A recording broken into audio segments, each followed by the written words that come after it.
The following radio program you're about to listen to is provided to you, the listener, by Inked Geek Studios. Get this and other great shows at inkedgeekstudios.com. Good morning, Vietnam! I love the smell of napalm in the morning. You're gonna need a bigger boat. I feel the need for speed. Roads? Where we're going, we don't need roads. Snakes. Why did it have to be snakes? Badgers? We don't need no badgers. I don't have. Good evening, everybody, and welcome to another episode of Movie Busters. I'm your host, Nate, and I am joined, as always, by Brandon. Hello, I should have wore black. I look fat.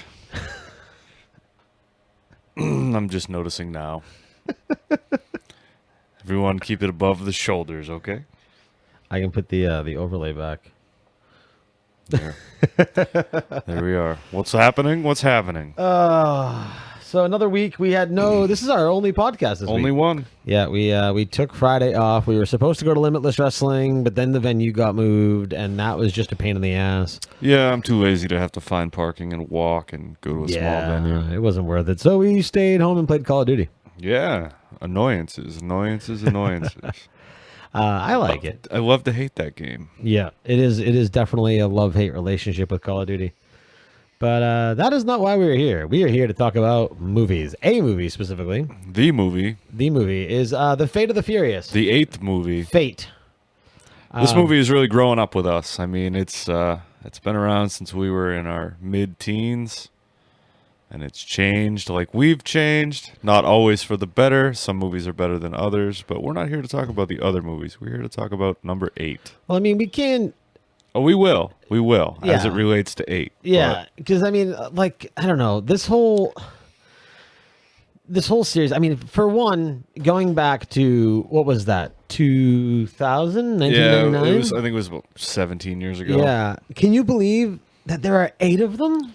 I can't believe there's 8 of them, and I can't believe how much they vary through the 8. Right, and how much money they make. They make a lot of money. They do. I mean, I'm And- sure they pay out a lot of money too, Oh, yeah. because they have a huge cast. Given the cast, especially Right. in this movie, I mean, they Oh, have yeah. big names in this movie. Right. Big names that don't necessarily run the show. There's characters in this movie that are just the throwaway aside characters. Yes, they have their moments, but for the money that I'm sure they made, there's not a lot of face time there. Oh yeah, like Russell. Russell, but even Dom himself, fucking Vin Diesel, like he being the star of this franchise in this movie, Right. he essentially becomes the Terminator. The very beginning of the movie, he has, his characters there, but his character degrades throughout the movie until he's nothing but what is equivalent to a silent killer. Right. He shows up in the Army of Two gear at one point and has nothing to say, Oh yeah, when he's like threatens to blow up the Minister of Defense. Yeah, when he's trying Yeah. to take the nuclear football. Right. But this movie, it's a good movie. I liked it. It's fun. But let's start at the beginning. All right. We will start at the beginning. So as always with Movie Busters, we have clips. And they're kind of organized, but we don't start off. I don't know. We lead in. So the end of Fast 7. So I think the first thing that we should acknowledge is this is the first complete Fast and the Furious movie without Paul Walker. Paul Walker passed away during the post-production of Fast and the Furious 7. He was involved in a car accident. And that is being a huge, because like you and I and Raul saw the first of this series together that summer. Yeah. And while it does kind of hold a place for, I don't know where Raul stands on this, but while it does kind of hold a place for at least you and I in some way, I definitely would say when it comes to being a fan of this series, I'm probably a bigger fan. Is that fair, do you think? Then Raul. Well, then of the three of us.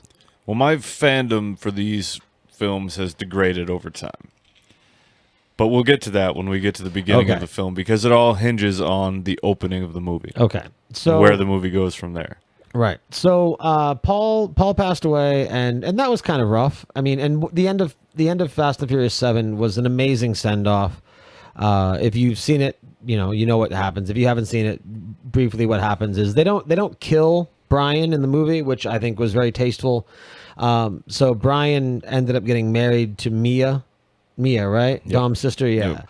And she's pregnant, and they kind of do a send off. They reshot the end of the movie using Paul Walker's brother as well as some CGI, and they had him on the beach with Mia, and then they had this really awesome, like, quarter-mile run with what was essentially Paul and Vin Diesel, where Diesel went one way and Paul went the other. Yeah, their paths in life diverged. Right. And it's a metaphor for him going to heaven. Right.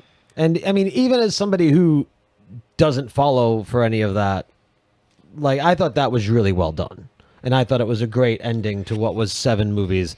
And at the very end, like, they dedicated it to him, and they did like a lot of the scenes from the past 6 movies. And if you're close to the series or just are an emotional person in general, which I fall under both of those categories, it was an emotional part of the movie, and I really enjoyed it. So bring us up to Fast and the Furious 8 or Fate of the Furious. It was, again, the first one done without Paul, and I kind of found that to be emotional. There was the line in the movie where Tyrese says, like, I bet Brian could get us out of this, and she said, no, we don't get Brian and Mia involved. Yeah, they referenced him a few times, and a Yeah. big reference at the end. Yeah, which I thought, which was awesome. And when she said, I thought the father should pick his first name, I knew that was what was going to happen. But even knowing it, it was still really cool to hear him say it. Right. Well, it's obvious that you're emotionally invested in these movies, while these movies dredge no emotion for me at all. I laughed at the end. I thought it was very on the nose, but we're not there yet. No, we aren't. So anyway, so at the end of 7, or somewhere within 7, I think between 7 and 8, Dom and Letty get married, and the movie starts off with them in Cuba on their honeymoon, and his cousin gets into some shit with... Before you play that, Sure. The movie starts in Cuba, and you have your typical Fast and the Furious zoom in on the locale, right? Right. And really, this is where the movie catches me in the nostalgia vein. Okay. Because what these movies have always been about for me is like, here's life in the fast lane. Right. Again, on the nose, but here, life is fun. Oh, it's tropical. Beautiful Right. women. It's all these things in life. You're living life fast, right? Right. It makes you feel cool. Like, we get done watching the first one, we wanted to go race cars. Yeah, And be yeah. badass, right? Right. So from there, the movie just fucking changes. The whole universe of those movies changes. Well, it's because it was supposed to be that they were out, and now they got I sucked. realize, Right, but that's not what I mean. No. Oh, Go okay. ahead and play your clip. All right. Don, his car is the fastest car in the island. Do you know what he has under that hood? He knows it doesn't matter what's under a hood. The only thing that matters is who's behind the wheel. You think so? I know so. And race his car. So, the first movie for me, I'm not saying that these movies are grounded in reality by any means. Right. But as they've gone on, they've gotten more and more fantastical. They have. So- I heard a comparison that I really like, and I might have even said this before because it's been around for a while. They're obviously no longer about racing. No, they're not about racing They at are all. now. They are the Avengers mixed with James Bond, and their superpowers are their cars. Well, their superpowers are to be tough when it's convenient. At the end of the race that we're about to watch, which is ridiculous, he jumps out of the car before it And doesn't get a crashes into the scratch. bay and is totally fine Yeah. and holding a child. And that's not the only time What that about that the happens fact in the that- movie. Well, no. The second time he does it, he is beat up. Yeah, he's got a bruise on his head after he jumped out on fucking ice. By the way, how the fuck can... Oh, you know the tank they drive in that movie? That was made in Maine. Oh, was it? There's a company in Kittery that created that and sold it to the military. They used to have a TV show. It's H&H Arms or something. Oh, nice. Doesn't matter. But All you're going right. to tell me that a fucking Lambo can drive on frozen ocean and a Well, no, tank but we can saw- too? we saw And- that, though. And the fucking tank and the truck with treads on it are as fast as the Lambo. The Lambo is overpowered. It would just spin out, which I'm glad they at least referenced. But you're not going to tell Right. me that that's going to get traction. And it's rear-wheel drive. It's going to do this. That's it. A circle. That's all you're going to get. You're going to have to go 2 miles an hour. Can we break down the Avengers in reality too? Jesus Christ. They're superheroes. They're superheroes, exactly. These guys are fucking street racers from like well, no, LA. I meant these are, but that's the point though. It's Yeah, no, fantastical. it's they are ridiculous. superheroes. Yeah, they're not, They though. they are espionage heroes. Yeah, and that's another thing, right? Like, oh, Dominic Toretto, he's untraceable, right? So you have this mystical cipher person that's like hacker extraordinaire and a guy from the ghetto, the spaghetto, and he's gonna outsmart all these geniuses, right? Well, that's why he has these smart people with him. But he was alone. When? The whole movie, he went rogue, and then all his buddies couldn't. Oh, it's Dominic Toretto. Well, shit, we're fucked. Just fucked. I don't know what to do. Well, what the fuck? It'd be like if Iron Man turned. Oh, and the scene where they capture him with the car with the harpoons, Oh, I loved that scene. and then cut. Oh, that's gotta be a fucking 5,000 horse. Fuck you, 5,000 horsepower car. Get the fuck out of here. Okay, so I had that clip. I didn't save it for the show because there's a lot of car engine noises, so it was hard to capture. Right. But he's like, man, there's at least 2,000 horsepower in there. Right. Try 3,000. And then, like, it's just a bunch of revving. And then out of nowhere, Statham goes, 5,000. Yeah. Over 9,000. Yeah, okay. That was their DBZ moment. So back to the clip. Yeah, he races the guy and he tries to prove a point. He ends up winning by crossing the finish line backwards with the car on fire. Yeah, with a fireball. So the whole point of it is to change the guy's whole ideal and outlook on life to make him less of a criminal and more of a Dominic Toretto type, Right. where he does right. good, He's the Toretto of Cuba. which comes into play later. The but Cubetto. like, man, if life were only that easy. If I beat you in a street race with a shit box going backwards on fire, would it change your outlook on life? That's huge, man. Right. It's a huge shit box. So that happens. No, here's my okay. Now you just like here was my issue with that, and now okay, let's. My issue with that is the shitty fucking dialogue.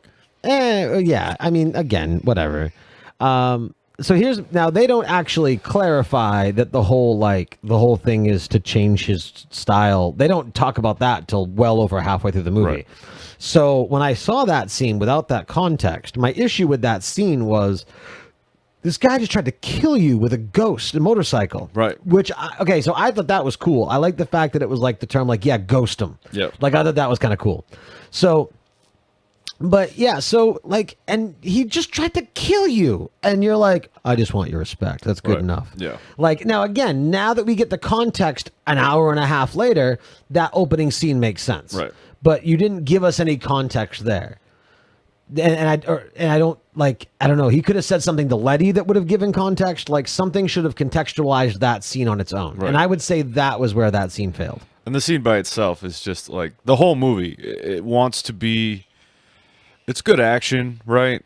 They've really done You know well. what they've done in- is they've in- taken Triple X and they've merged it into Fast and the Furious. Yeah, they have for sure. I mean, Which is good, 'cause he the could last be- Triple X he movie could be sucked. Xander Cage, man. Yeah. Never saw it.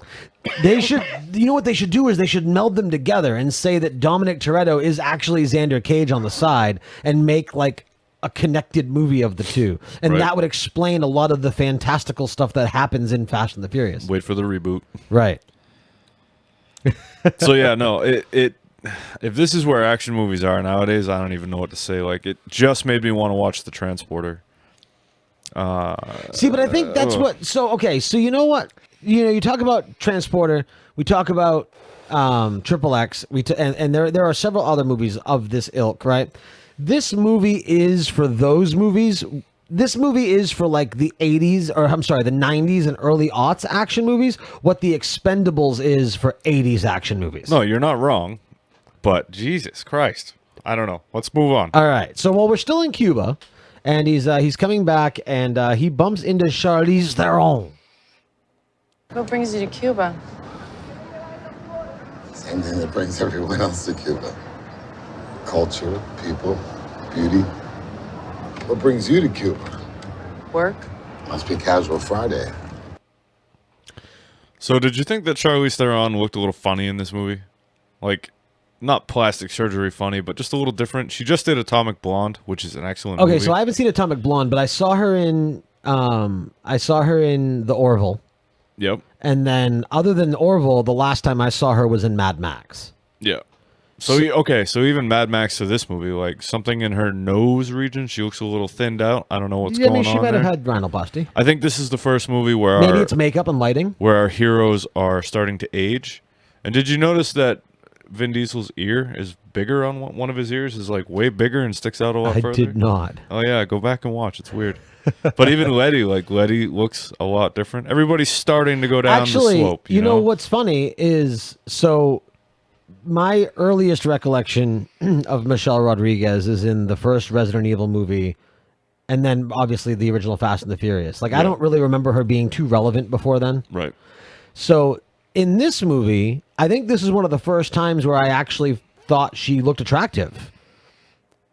Like, because she didn't have that overly aggressive, like, Latino woman tomboy look to her. Well, given the age that we're in with the Harvey Weinstein shit, that was a part of it.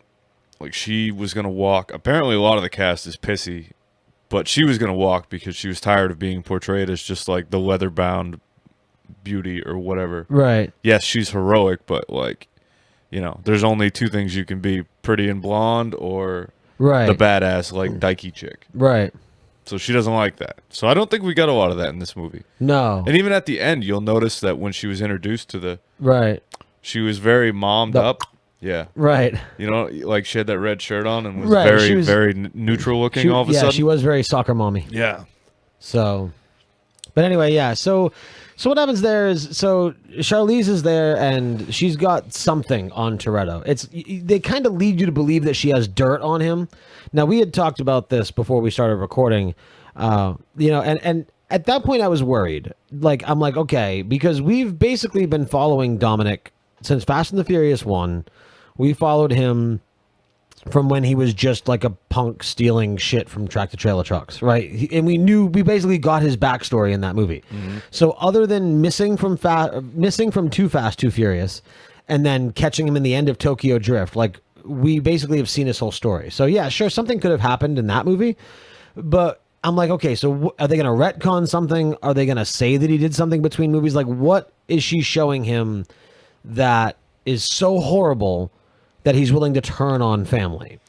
And when we finally find out what that is, I'm very happy that it made sense, because the one thing that would get you to turn on family would be family. Right. And so I like that they didn't do anything with, like, they didn't change his character. They didn't bring him out of character. They didn't retcon some stupid story from between movies. Like, they kept it real. And like you said something about in that first scene, you said something about the writing, and the dialogue is cheesy. It's meant to be cheesy. But the one thing, and we had mentioned this off there too, the one thing that I will say about these movies from the first one to now, with different directors, different writers, you know, a carousel of cast, the overall universe story has stayed very consistent. Well, what's amazing about these movies is you had the first one successful, and then you had the B-movie spin-off, the second one. Right.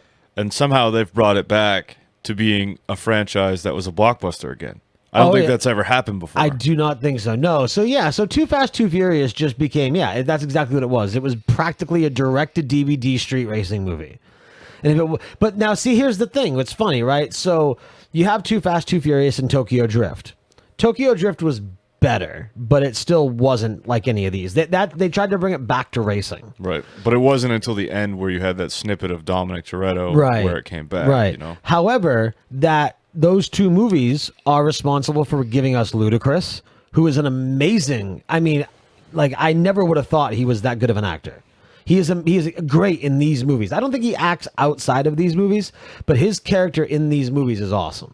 It also gave us Tyrese. It also gave us Han, who is dead now in the movies, but it gave us him in Tokyo Drift. And through Han, we got Gal Gadot, our Wonder Woman. Right. So while those two movies sucked, I do like the fact, unlike what James Cameron is doing with Terminator, where he's coming out and doing a true sequel to Judgment Day and basically saying 3, 4, and 5 just didn't happen, they acknowledged them and grew from them. They didn't like retcon them and go back. I like the fact they've made one big tapestry of a story. And I think that speaks a lot to the fact that they could take the shit that was Too Fast, Too Furious, and now we are mega blockbuster again. Right.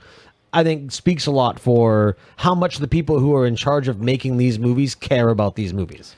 Now, you mentioned Tyrese or Ruby Rod or Chris Tucker because they're all interchangeable to me. His one-liners and his stupidity, that whole shtick, it's been going on for like 5 fucking movies.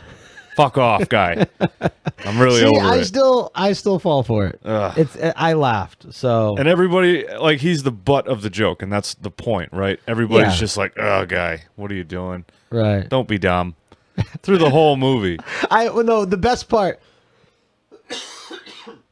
The best part is when they're in nowhere, and I love the fact that he's Mr. Nobody and his base is nowhere. But when they're in nowhere, he's like, "Hey, why don't we just use God's eye?" And they're like, "That's a great idea." And then Yeah. they actually go through the whole trouble of Yeah, booting just it to up humor and him. using it to go, "No, but it was a good idea." Yeah. We already thought of it, but Just it was so a you good- know, the easiest path is not the right path, you Right, idiot. Right, exactly. Well, fuck me, There right? is a scene, I didn't grab it, but there is a scene, I'm going to jump ahead a little bit here, but when, well, okay, I can't. Well, I guess it doesn't matter if we spoil it something now, but so when Statham comes back and Mm-hmm. he's talking to his mom and he talks about God's eye, she's like, what is it, like the devil's bunghole Yeah, or something? yes, He's that like, was no, funny. it's God's eye. Like that kind of stupid writing, I like. Right. I So- mean, and this is the perfect movie for it. I mean, there were so many moments that were very Power Ranger moments. Power Rangers, no Zords, cars That's instead another of Zords. one. You know, that's another one. Yeah, they just need all the cars to form together. Right. They should at this point. Everything Right. else happens. But they, it's just like Power Rangers where they do something and then you cut to the cab of the car and they're like, yeah, fuck you, whatever they say. Oh, it's so stupid. Okay, So you mentioned, I can't remember his there's name. one- Is it Deckard Cain? Deckard Shaw? who? Deckard Cain is Diablo. Yeah, you're right. Deckard something. That's Jason Statham, right? Deckard, yeah. Yeah, okay. Deckard Shaw. So there's a moment in the movie, and I don't know how far, we're kind of all over the place, right? Yeah, that's fine. So there's a moment in the movie where Toretto finds his mom, Right. So how many Deus Ex Machina moments are we going to have? How the fuck does he find his mother and get a chance to contact her when he's under surveillance all the time? Kind of like the cross in the room that has a locator in it. Yeah. Okay. So you just happen to have that the whole time? Did I miss something? He probably planned it. Planned it. He's smart. He's not smart. He obviously is. Yeah, okay. Anyway, so we have one other character. He's a fucking spy. That's And what then- is. Where the right, fuck would he even get right, that? yeah, he's James- if he's if the he took Black the time to James go Bond. get that, then everybody would have known what was going on. Maybe in the he first had place. it there to begin with, Maybe he did. just in case he happened to get blackmailed. Back to the first clip. His cousin needed that car to make money, right? So before he gave him his car, because that's what ends up happening, he destroys his cousin's car in winning the race and then gives him his car. Oh man, that scene when the car just shot straight up in the air. Okay. Yeah. But ahead. wait. But wait, there's more. So if he destroys the car, he's fuck you, cousin. I'm gonna win the race. Fuck your job. Like, But what he if he gave didn't? him What if he didn't win the race? Like in the very beginning, before the race he even knew he was starts. going to win the race. But beforehand, right? Before the race even starts, he's fucking kicking the doors off and throwing the hood and kicking the bumper right, off. but he knew he was going to win the race.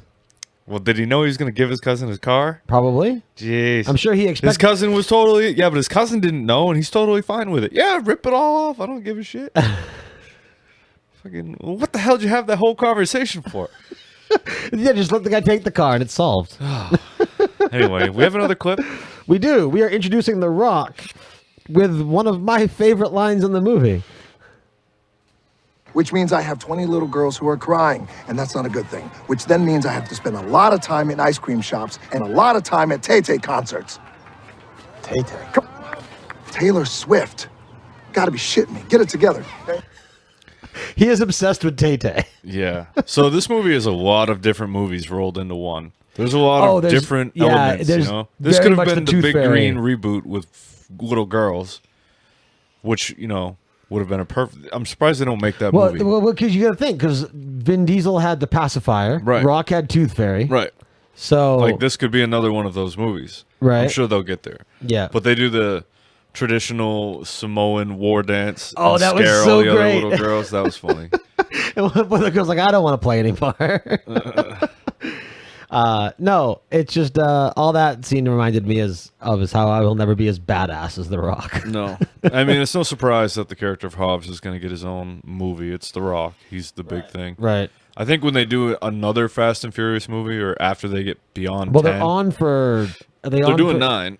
No, I think they're on for. I swore I read they're signed on up to 12. Oh, really? Yeah. Okay, well, at some point, they're going to have to go Rambo 4 and just call it Dominic Toretto. For as many times as they say Dominic Toretto in this movie, Right. they're just going to have to do it based on name alone. They just call it Toretto. Right. Like, Yeah. they're going to have to. Yeah. No, that's what they should. No, see, now that's what they should do. They should hold off on the Hobbs movie. They should do 9, 10, 11. See, now I don't want them to end them, but who knows when 12 will ever come out. Well, but I don't we'll want be them, old. Right. So And they'll they be should old. do 9, 10, 11, and then they should split off. They should do a movie called Hobbs and a movie called Toretto. And then they should do 12, and that will culminate the entire thing. End it with 14 movies.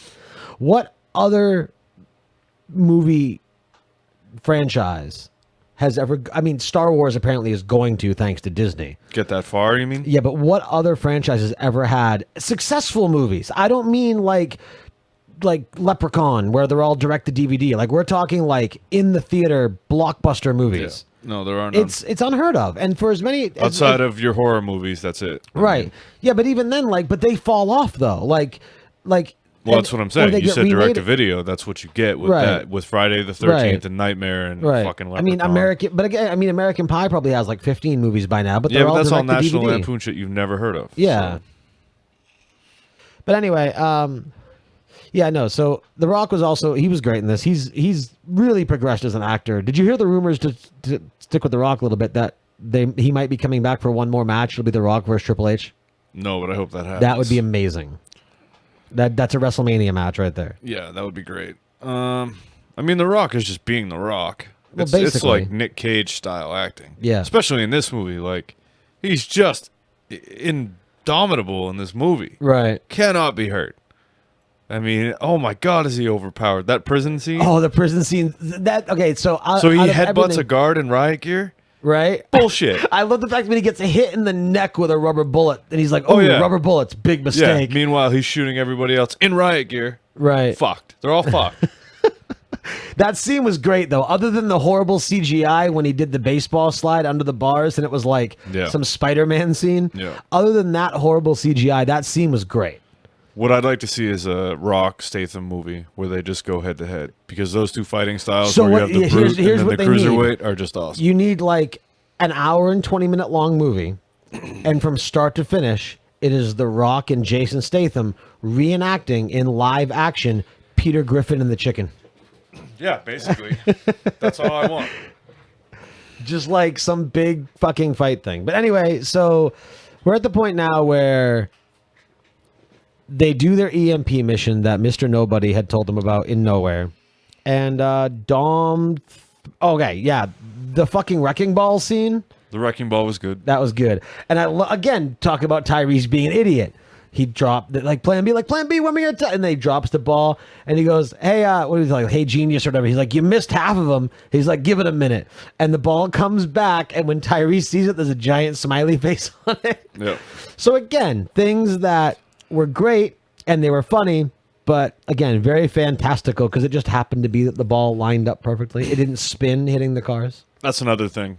So directly off the Rock scene, he gets a call. He calls Toretto. And at this point, Toretto knows that he's going to go rogue because of Charlize Theron and all that. Right. So Hobbs calls him and he's like, "Hey, I need the team together. Meet me in Berlin." And Toretto's like, "Yeah, fine." Okay, well, isn't the whole premise of the movie that he's out? Like, wouldn't Hobbs stop a minute and be like, "Wait a second, I don't have to convince you at all? You're just into this?" Yeah. Well, that's weird. Didn't we just Well- spend a whole movie about you trying to get away from this kind of life? No, let's get the team together one more time. Fuck it. Well, he knew to call him, so it must there must have been something that was implied because he said, "Well, we'll let you get a team," and he's like, "Oh, I've got one." Like he knows they're on call, so there must have been Well, something. we know that in the premise of this movie, they're always going to be on call. Right. It's just going to take a little bit, right? So for Right, him to they're- just be like, "Yeah, so go back to him and Letty laying in bed and having pillow talk. Oh, I see you smiling. I like it when you smile. This place makes you happy. Why the fuck would they want to leave?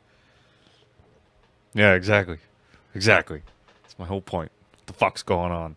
I don't know. I know, I'll tell you what's going on. But now Toretto's baby's been okay, stolen. But the dingo took your baby. So you just said it. Like in every other movie, there's always like they spend that 20 minutes like shoehorning it in. Like, come on, you got to do it. You got to do it. Does that not almost become like the origin story where it's like, all right, let's cut out the movie's 2 hours and 15 minutes long as it is. Do we need 20 minutes of Hobbs convincing them to do it? Yeah, that's the crux of their characters within the reality of the movie. That's how that happens. Right. For them to just change, you're negating the whole point. Like, but we knew why. We did, yeah, but we're omniscient. We're the viewer. Right. So for Hobbs to just be like, all right, cool, bro. See you there. Right. That's all it takes. Where the fuck in Berlin am I going to meet you, man? What the fuck? Berlin. Yeah, okay. Berlin's a big place. Maybe he texted him the details. Right. So anyway, here's what happened. Where are you? It's too late for me. Get out of here. Saw that look in his eye. I've seen that look before. Dominic Toretto just went rogue. Do we get to a point where you can't trust Dom? Yeah. Like, I think so. now again, at the end of the movie, we know why. It was explained why. But Right. like, how many? Like, he left for a while, then he came back. I mean, I don't know. I guess it's just one of those where like it's like Yeah, he's a shady character. he is. He's a shady dude. Fucking Buster. So what happened there was they went to steal the EMP. Dom pit maneuvered Hobbs, which again, aren't they professional drivers? Like, there's even a joke like a half hour later about how you're the rookie's just gonna pit maneuver Dom. Yeah, like it's that easy. Right. He just pit maneuvers Hobbs. Right. Driving a GTX. Yeah. Against a fucking military vehicle. Right. He just happened to run him off the road. Happened to. George Carlin have a problem with that. He happens to run him off the road. He happens to crash, but he just happens to be But all right. it winds him up in jail. Which now again, Deus Ex Machina, sure, but like I can like the fact that he just happens to be across the hall from Of course. Statham. But I also again, like the fact that when they give him the mission, they're like, well, if you take this mission, it's life or death and you're on your own. If you fucking get caught, you're going to prison. There's nothing we can do. Well, that wasn't them, was it? No, but everybody knows about nobody, nowhere, whatever. Nobody knows about nobody. They fucking know. I don't know. He's nobody. Now, let me just say that I still enjoyed the movie. It's just, you have to suspend disbelief. In watching it in the act that we're watching it, where we're watching it to at least somewhat analyze it, to talk about it. When you start to analyze a movie like this, you really start to break it down. Because you have to kind of go in. It's definitely a popcorn movie. You have to go in. You have to kind of turn your brain off and just enjoy the stupid fun. It's kind of like the Transformers movies. Like, they're dumb. We know they're dumb, but they're still entertaining. This is a really quick clip, just because Statham's funny. Where to get the digging? Wanker. I love the fact that he did the jerk off motion when he said that. Yeah, he's I great. love Statham. Now we have The Rock, who is making fun of the new guy, which is Clint Eastwood's son. Now it looks like based off the fact that he was sitting at the table at the end of the movie, I'm guessing he is the stand-in for Paul Walker. Yeah. He's going to be the Brian character in the next movie. I think so. Yeah. And again, former cop, joins the team. Like, he's Brian. He's Brian 2.0. Right. He's still green. Yeah, like fresh baby shit. As soon as we have Trotto's location. Now, did we know about the baby at that point? Or was that a little bit of foreshadowing? I think it's foreshadowing because there was a good span of time before we actually saw Elena and the baby. Okay. And then, so...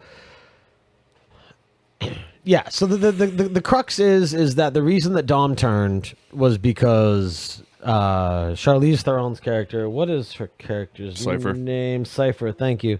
Cypher Diaz. Stop. I'm looking for Jedi Master Cypher Diaz.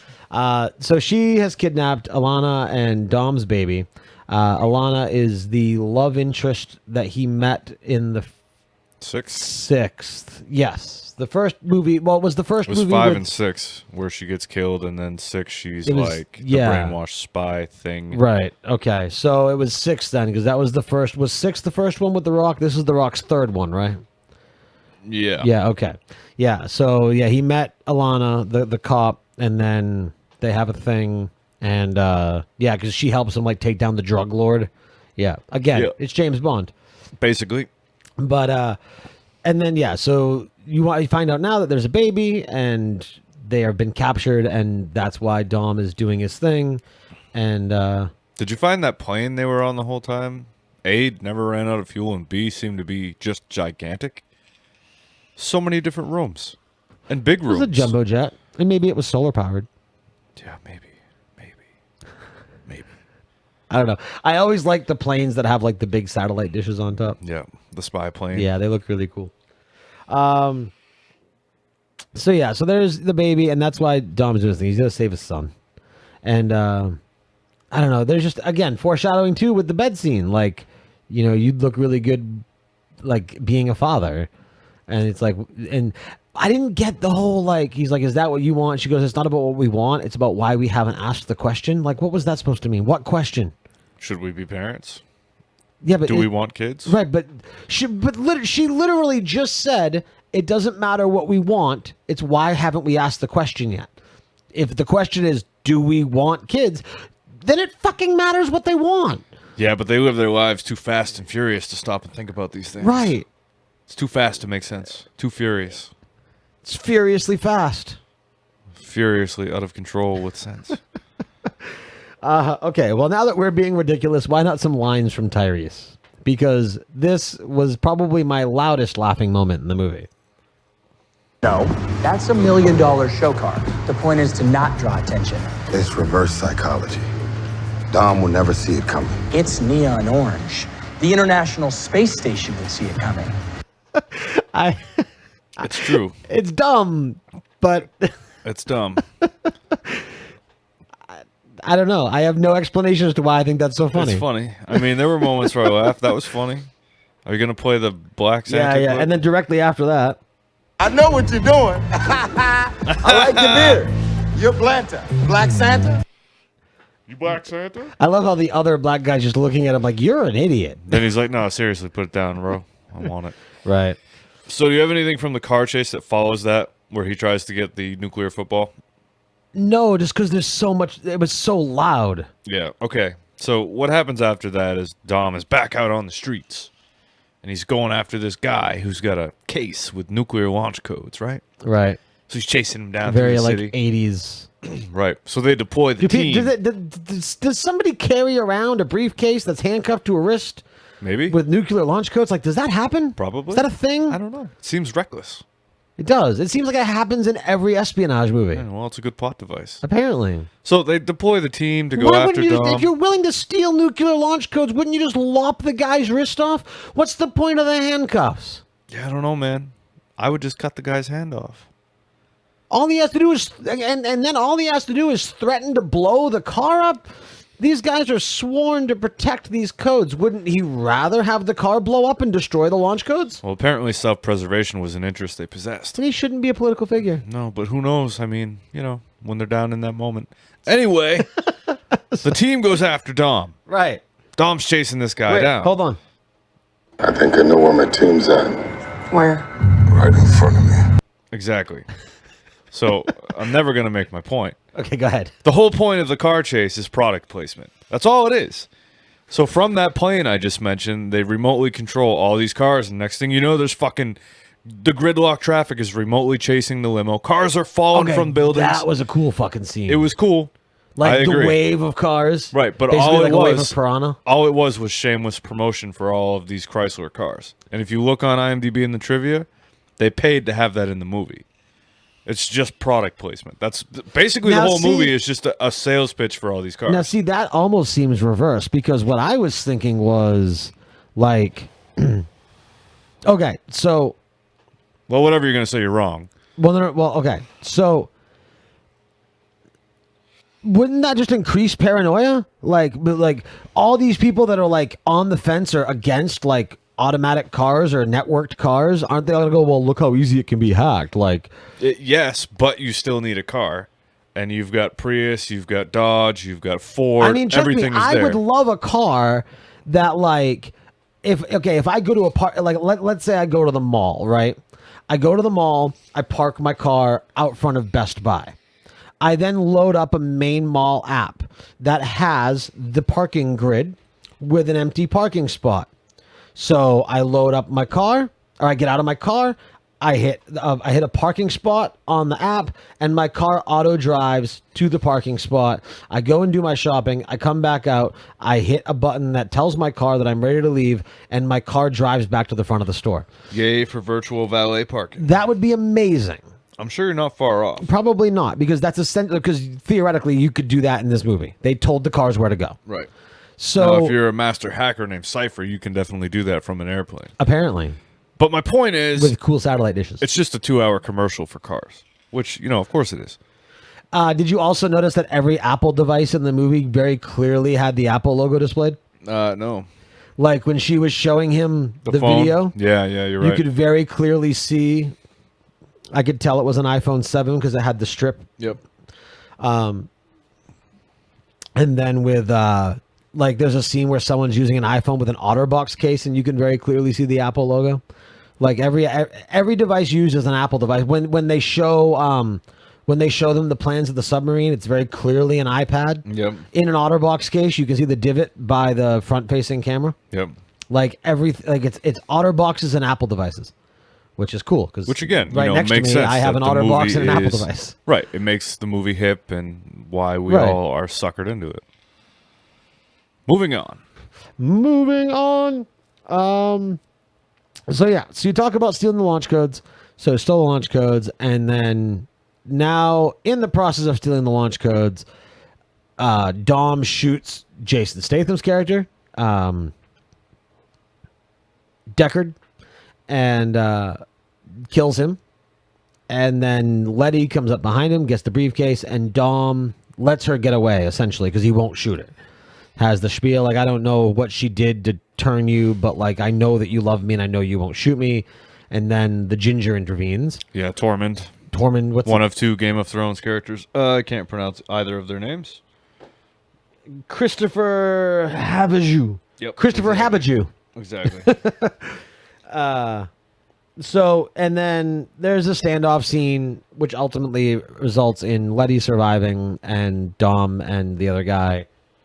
What's his actual character name? Rhodes.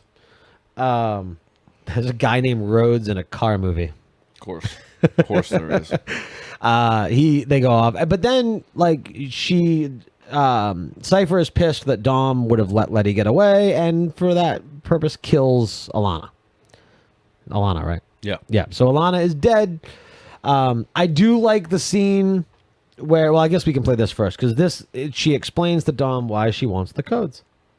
The codes will get me the nukes, and the nukes will get me what I want today, tomorrow, and every day after that.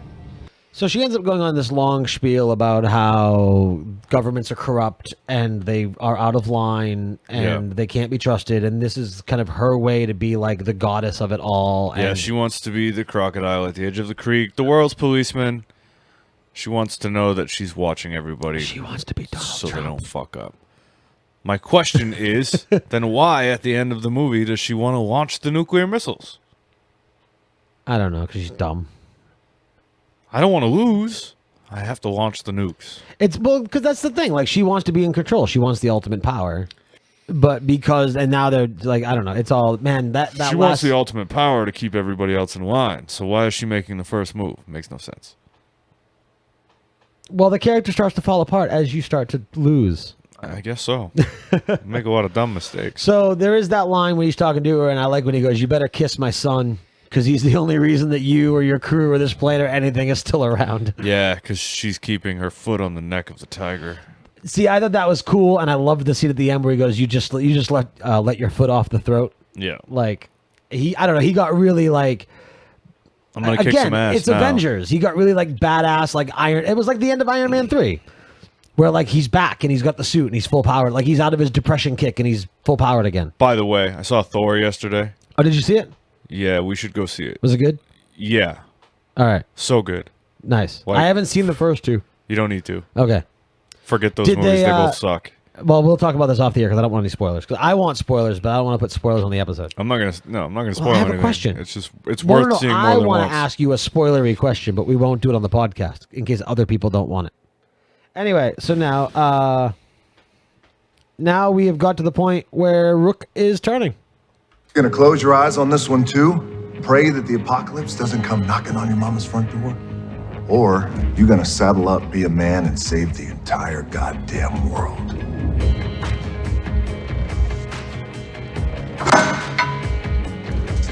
You know, I think I figured it out. What's that? Rule number 3. Which is? There are no rules. There are no rules. Fuck it. Take any car you want. Wait, hold on. If there are no rules, how is there a rule number 3? That is a good point. What about the first two? They don't exist. Does that fall into the whole thing? Like, what's the like? If God created the sun on the 5th day, how the fuck is 5 days passed? That's right. So if rule number 3 is there are no rules, how the fuck are there 3 rules? Rule number 1: be fast. Rule number 2: Be furious. Be furious. Rule number so back 3, to the there are beginning no of the rules. movie. The beginning of the movie in the street race in the first clip, the Cubano chick that starts the race says, "Be fast and be safe" or whatever. Be safe, be faced, but don't be last. Right. They were not safe or fast. He had a slow car and it was not safe. It's not safe. Right from the get-go. That would it's all not be fucked. approved. No. That is not NASCAR approved. No. What is this one? I got something. Okay, I got some. What? It says, hak, slack, slack, back, smoke, beer, zack, mechak. Do you understand that? Why the fuck was that even in there? Because it's funny. He just, no, I mean in the movie. Like he just, well, because it's funny, but he just picked something at random for no reason. I got something here. I'm going to pick this. All right, you idiot. Well, the thing is an idiot. And I love how he absolutely like. And the thing is they showed you when he was reading, there weren't that many syllables in it. No. Where did was he get that? He was not that much of a It's moron almost- in the second movie, was he? Yeah, he was. He's always been an idiot. He's always been the token black dude. Oh, speaking of which, did you see? Did you hear or see the joke about the Black Panther poster? No. Okay, so the Black Panther poster, because the Black Panther's coming out, right? It's all black guys because Yep. it's the Black Panther movie, except for 2 white guys. Yep. The 2 white guys were both guys from Lord of the Rings movies. Yep. They're the Tolkien white guys. That's funny. I thought that was need pretty to good. They need to do a Forrest Gump one where he's there at the Black Panther party. I don't want to crash your Black Panther. I don't know. Anyway. What? You never saw that movie? He goes to a What? Black Panther rally and he's like, "Sorry." Does he? Yeah. I've seen it. I don't remember. I don't want to Dude, ruin your Black Panther Okay, so you party. want to talk about a difference in culture, right? Or where our society has gone. I watched Forrest Gump in 5th grade at school. Yeah. We watched that at school. Yeah, I've seen that in at school. elementary school. I also watched Seven in high school at school. That would never fly now. Did you watch Seven? Did you have Doc in English? No, I never got to have Doc. We watched. He passed Seven. away, you know. Yes. We watched Seven, and he made us count how many times they said "fuck." That is awesome. Yeah. I'm amazed that was approved. He was such a stoner. Yeah. All right. The rest of the lines, other than the last one, are kind of throwaway. So more Tyrese. Why are they shooting at me? Maybe because you're in an orange Lamborghini. I don't know. Maybe. I don't know, because you're running away. More Tyrese. Number 11, my ass. Number 11, my ass. Because he just took out some snowmobilers. Yeah, and he doesn't want to be on the top 10. He wants to be on the top 10. Yeah, it's funny. No, you're still number 11. Now we've got to the point. Okay, so fast forward a little bit. Statham did not die. He is alive. He's on the plane. We talked about it a little bit. We've kind of been everywhere.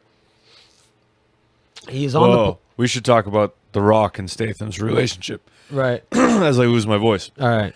So we find out that Statham's character isn't. He's a bad guy, but he's only a bad guy for the same reason that The Rock would have ended up being a bad guy. He's a highly decorated. What are you doing? Yeah, go ahead. He ends up being a highly decorated military man in the British forces or whatever.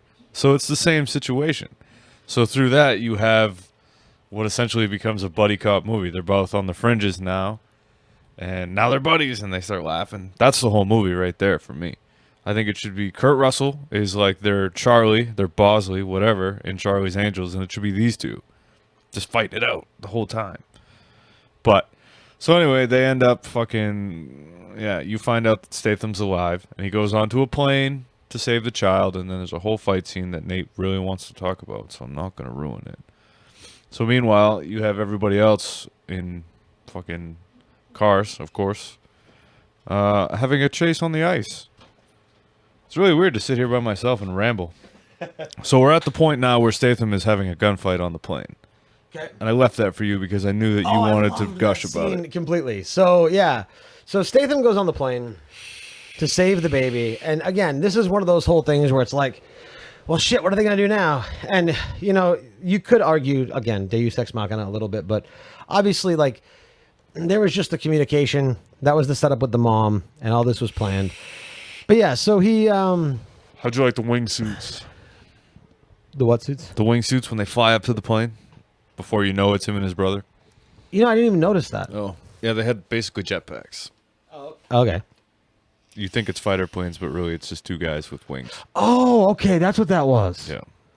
Okay, so that was pretty badass. Oh, there's another scene where Toretto is driving his car to like drive up the ramp onto that plane when Right. they pick him up in the beginning. So he's going 200 miles an hour to catch the plane. Drives up the ramp, stops like it's nothing. Well, it's because the plane is going that fast. I realized that. So it matches the speed. But you still can't just stop. Well, he started to slow down once down the The ramp. plane's going that fast. Yeah, I know. He's going that fast. But once you're up there, you're still going 200 miles an hour. It's not like... It's fantastical. I guess so. So, yeah, so this was probably ultimately my favorite scene in the movie. Being a dad, having my kids listen to that song. So essentially what happens is he goes in, he gets the baby, he contacts Toretto and says, look, I've got the package, all 12 pounds of them, and grabs the baby, and he's like, this is going to be really dangerous, but really fun. And he puts on, I love the fact that he put on a pair of Beats, again, Apple. But I love it because I had a pair of those white studio Beats and Lizzie used to listen to them. So like it spoke to me on so many levels. Like being an Apple fanboy, the Beats headphones, everything. I'm amazed someone wasn't wearing a pair of AirPods. Yeah. But so he puts the Beats on and play. I mean, I don't know. Did he have a pair? Like where were the Beats? Where was he holding them? Did he bring Beats with him on the airsuit? Yeah, Like, I don't know. And he just happens to have Chipmunk's Christmas music queued up on his iPhone. It's not even on his iPhone. It's on the fucking locator that he gets from Toretto from his mother. So maybe they preloaded it. I guess. Maybe because the mom. God, it was, no, because the mom would have thought of that. It was conveniently planned. It was. So it puts the headphones on the baby, and yeah, and then you start to hear the music, and it's great because, like, obviously when he's spinning around with the car seat, and where'd the car seat come from? She has the car seat in there? I don't know. That's weird. I guess. I mean, if she's there to take care of the baby after she kills her mother, maybe all that stuff was there. They had a nursery, so who knows? Yeah, that's true. But they're not going anywhere. Do you need a car seat on an airplane? I don't think you do. But, I mean, where the fuck were they getting all the cars for Toretto when they had him out doing missions and shit? All these highly customized cars, they just had that all planned out. They did. It was in the script. It's rugged.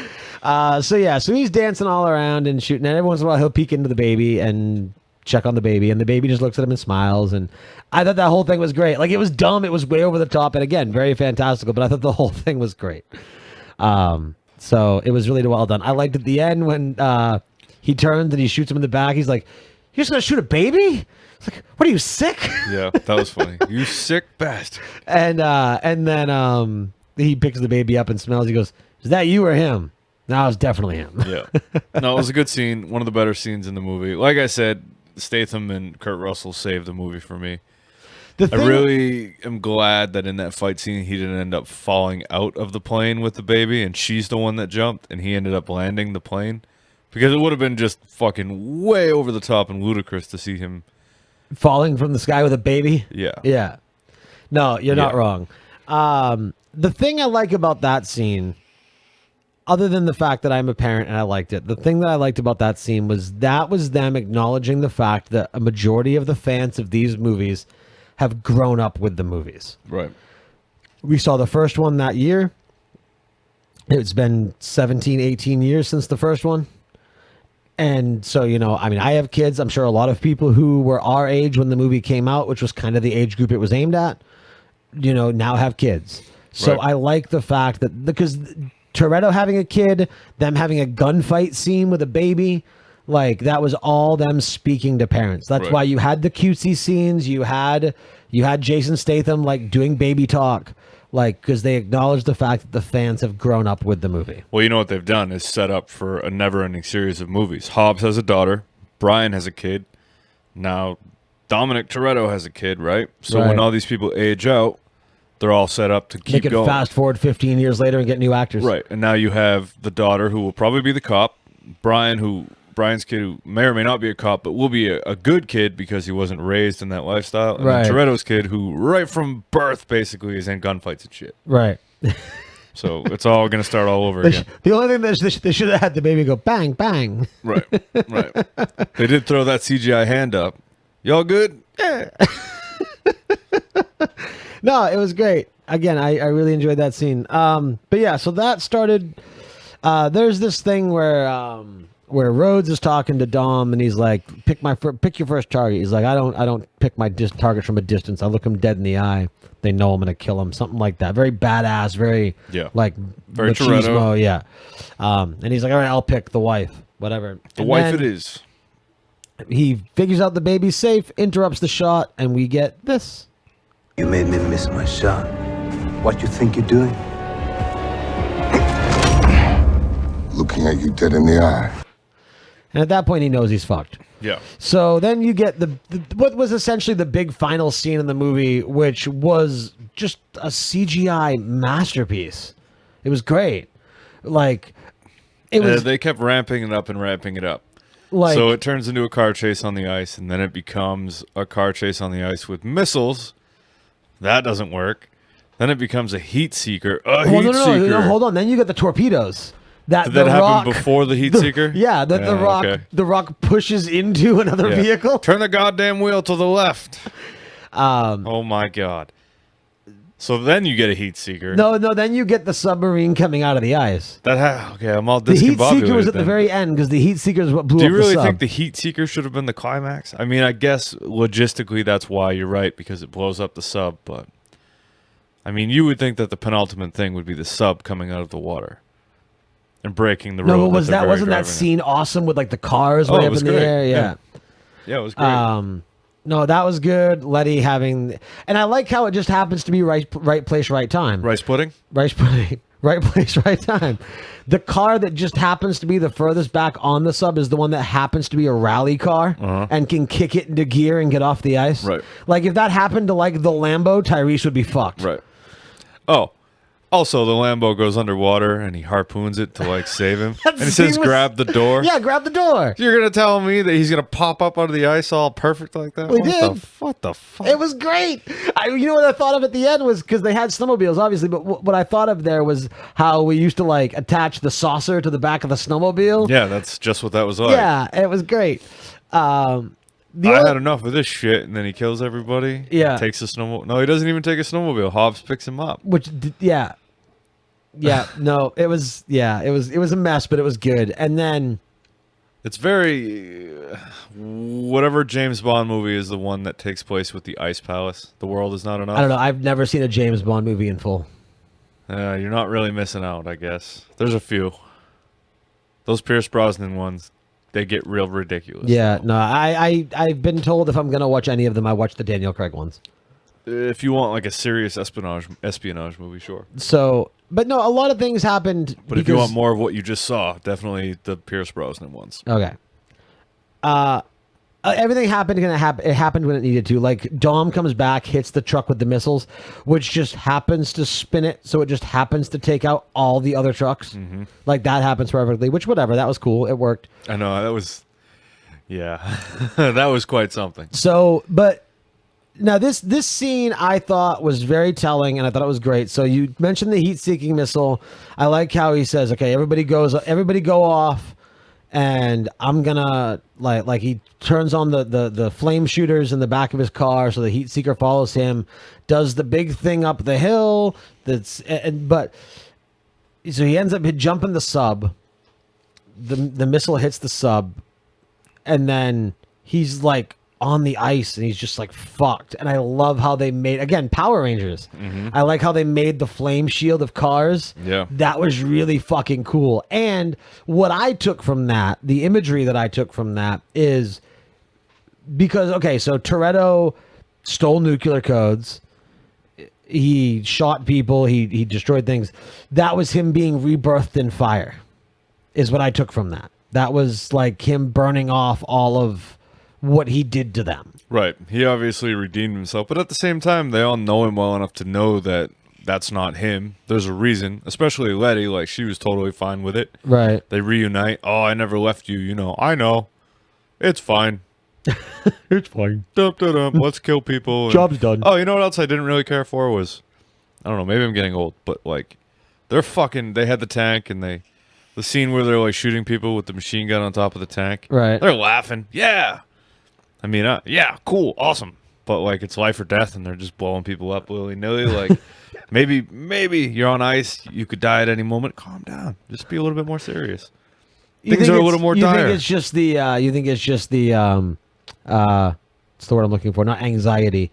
The Just being adrenaline. in the heat of the moment. The adrenaline. Yeah. But I mean, it's also a movie, so they have to like raise it up, you know? Everything in the movie is fantastical. That's right. So then, yeah, there's the scene. She's fucked. Now, obviously, she got away. Oh, yeah, there was not much closure there either. So she'll be back. They have the fight, and then she jumps out of the plane. We don't see her again. She escapes. We probably won't see her in 9. We'll probably see her in 10. No, she'll return out of the blue later on. We'll skip a movie, you know, and let her regroup and rebuild. Right. They'll do like the Die Hard thing where it was like Gruber and then a random airport thing, and then suddenly... Simon. Man, we should do that movie. Simon says I stutter. He stuttered in the movie. I know it's not a popular opinion, but of the 3 is my favorite. 3 was I guess my there's favorite 4 when now. I There's was a 5 kid. now. Yeah, but it's really only about the first 3 for me. Right. 3 was the one that I watched the most when I was a kid. But I mean, that's got the most mainstream appeal with Sam Jackson. Hey, It's Zeus! Zeus, motherfucker!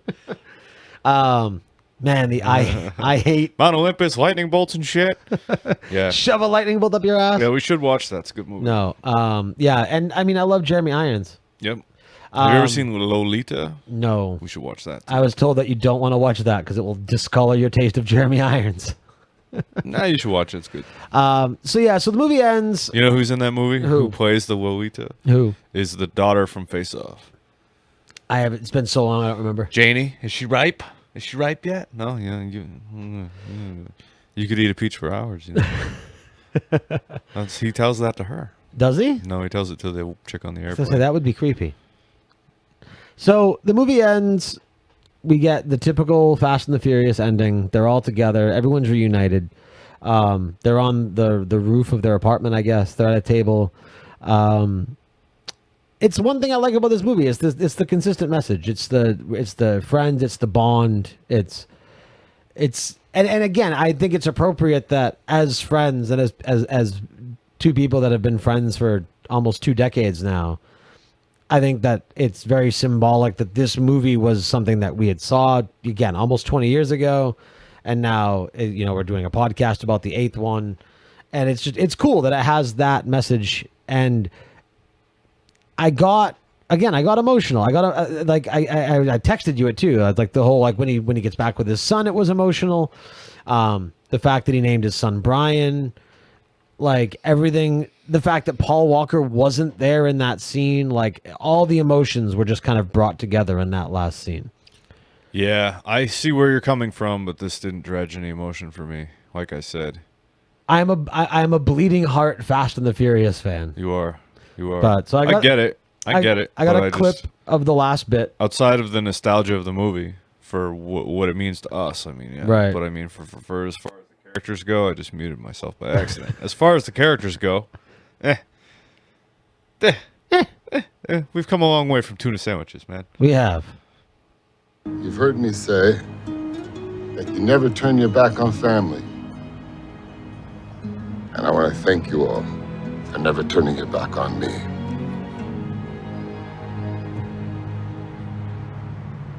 You want to meet them? All right. Everyone, meet Brian.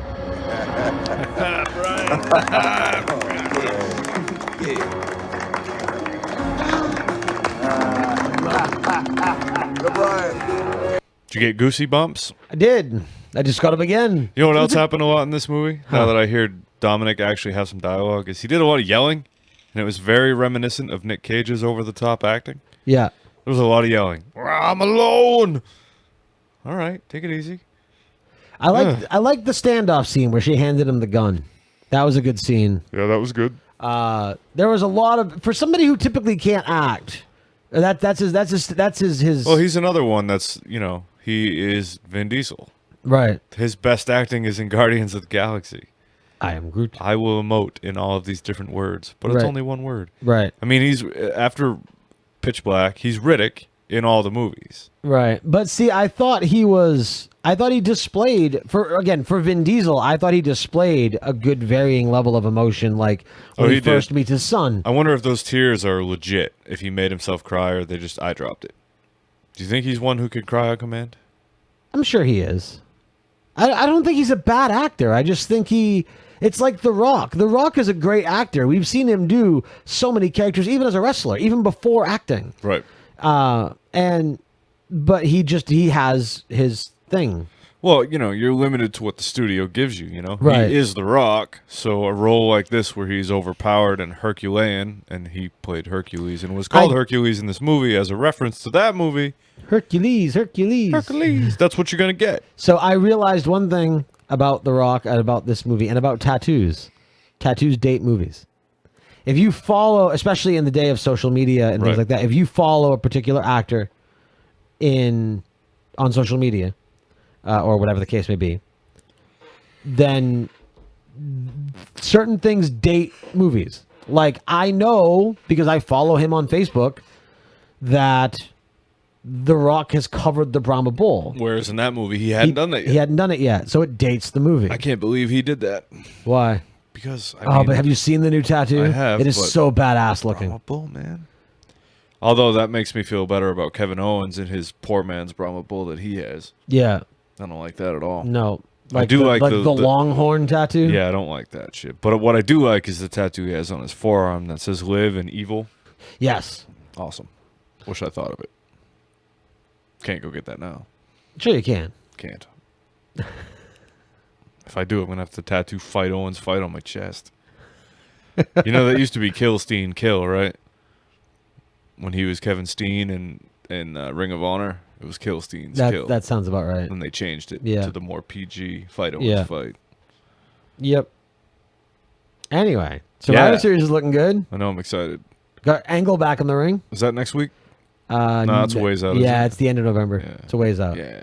So, all right. So that's gonna do it, I think, for this episode of Movie Busters. Again, as I've mentioned throughout the whole episode, I really liked it. I'm excited for the next one. Yeah, after all I shat on it, it's worth a watch. I mean, if you like some good action and you want to jump in on those characters again for the 8th time, go for it. Yeah.